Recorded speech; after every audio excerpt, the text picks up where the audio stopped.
Welcome to What America's Thinking for December 27th. I'm Julia Manchester in for Jamal Simmons. Last week, 2020 Democrats graced the debate stage for the last time in 2019. Here are some highlights.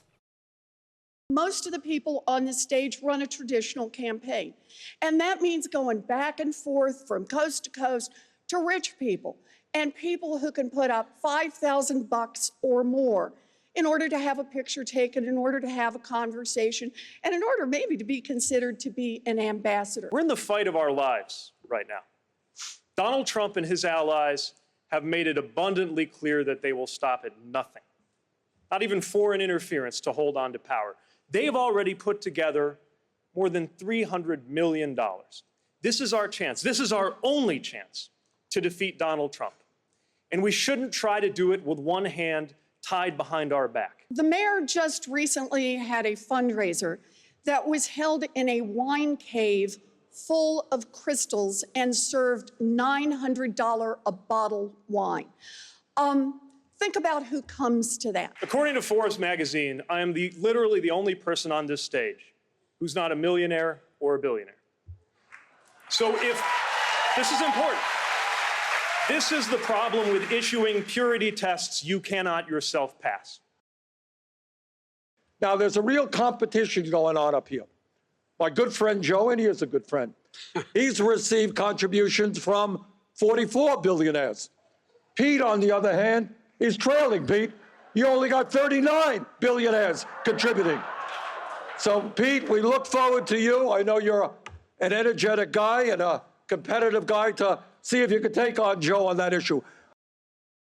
All primary season, we've been gauging how voters feel about the candidates. In our last 2020 Democratic preference poll, we saw Biden maintain a healthy lead among his fellow 2020 candidates at 29%.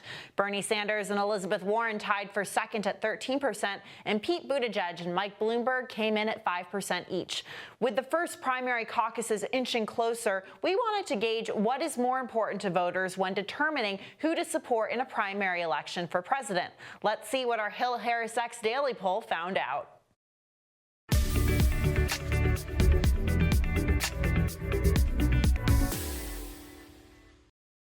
We found that over 7 in 10 voters value a candidate that closely aligns with them on the issues regardless of whether they can win the general election. That's compared to 28% who care more about a candidate that can win the general election.